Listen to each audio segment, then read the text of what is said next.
നമ്മളിന്നൊരു vegetable stew ഉണ്ടാക്കുകയാണ്. എല്ലാവർക്കും good morning. നമ്മളിന്നൊരു vegetable stew ഉണ്ടാക്കുകയാണ്. അതിലേക്ക് വലിയ ഉള്ളി, ചെറിയ ഉള്ളി, പിന്നെ ഒരു പച്ചമുളക്, പിന്നെ ക്രഷ് ചെയ്ത മുളക് കിട്ടില്ലേ, വറ്റൽ മുളക്, അതെല്ലാം കൂടി വഴറ്റിയെടുത്തു. ഒരു ക്യാപ്സിക്കത്തിൻ്റെ പകുതി ഇട്ടു കേട്ടോ. മുളക് വറുത്തപ്പോൾ ചുമ വരുന്നുണ്ട്. ഇനി vegetables, green peas, carrot, 2 carrot എടുത്തു. ഒരു ചെറിയ 100-150 ഗ്രാം ഉണ്ടാവും ഗ്രീൻ പീസ്. ഒരു ഉരുളക്കിഴങ്ങ്, കുറച്ച് വലിയ ഉരുളക്കിഴങ്ങ.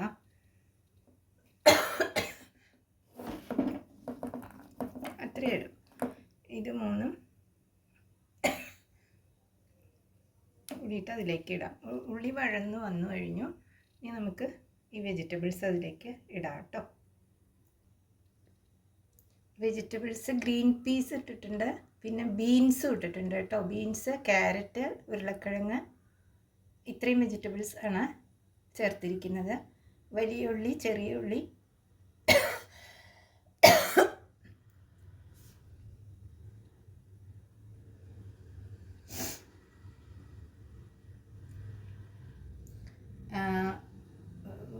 വറ്റൽമുളകിൻ്റെ ക്രഷ് ചെയ്ത വറ്റൽമുളക് അത്രയും നമ്മൾ വഴറ്റിയെടുത്തു.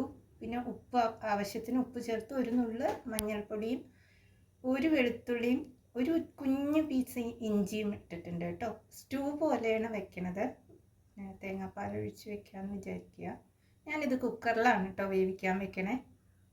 അപ്പം നമുക്ക് അടുപ്പ് കത്തിച്ച് കുക്കറിൽ വേവിക്കാൻ വെക്കാം കേട്ടോ. ഓക്കെ, ഇത് കഴിഞ്ഞിട്ട് വെന്ത് വരുമ്പോൾ കാണിച്ചു തരാം.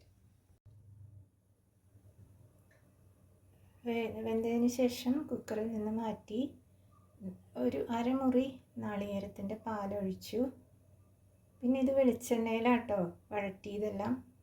നമ്മളിതിൽ ഇനി ഒന്ന് ചെറുതായിട്ടൊന്ന് തിള വരുന്നത്, ജസ്റ്റ് ഒന്ന് അരികൊന്ന് തിള വരുന്നത് വരെ ഒന്ന് തിളപ്പിക്കണ്ട, ജസ്റ്റ് ഒന്ന് ചൂടാക്കിയാൽ മതി. ആ തിള വരുന്നത് വരെ ഒന്ന് അടുപ്പിൽ വയ്ക്കുക, ഇറക്കുക. വെളിച്ചെണ്ണ ഒഴിച്ചിട്ട് കറിവേപ്പില, കുറച്ച് പച്ചക്കറിവേപ്പിലയും കൂടെ വെതറി ഇട്ടാൽ മതി.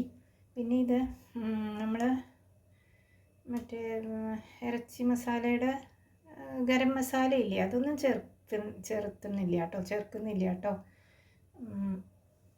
അതായത് പെരുംജീരകം, അതൊന്നും ചേർക്കണ്ട. വേണ്ടവർക്ക് പെരുംജീരകം വറുത്തിട്ടാലും ഒരു ടേസ്റ്റ് കിട്ടും. അല്ലെങ്കിൽ അത് എല്ലാ ഗരം മസാലയും കൂടി ഇട്ടിട്ടും വയ്ക്കാം. പക്ഷെ ഇവിടെ അത് ഇഷ്ടമില്ലാത്തത് കൊണ്ട് ജസ്റ്റ് വെറുതെ നമ്മൾ സ്റ്റൂ ഉണ്ടാക്കില്ലേ, ഉരുളക്കിഴങ്ങ് കൊണ്ടുള്ള സ്റ്റൂ, അങ്ങനെ വയ്ക്കുന്നുള്ളൂ കേട്ടോ.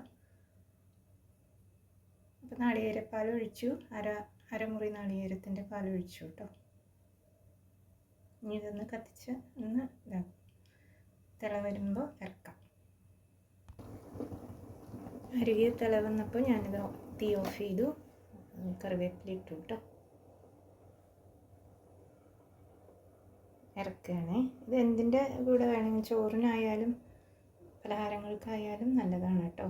ഇടിയപ്പം, അതുപോലെ ദോശയ്ക്കും ഇഡ്ഡലിക്കും ഒക്കെ നല്ല ടേസ്റ്റാണ്. ഓക്കെ, അപ്പോൾ കണ്ടിട്ട് അഭിപ്രായം പറയൂ. അതുപോലെ ഉണ്ടാക്കി നോക്കൂ, എങ്ങനെയുണ്ടെന്ന് അഭിപ്രായം പറയൂ കേട്ടോ.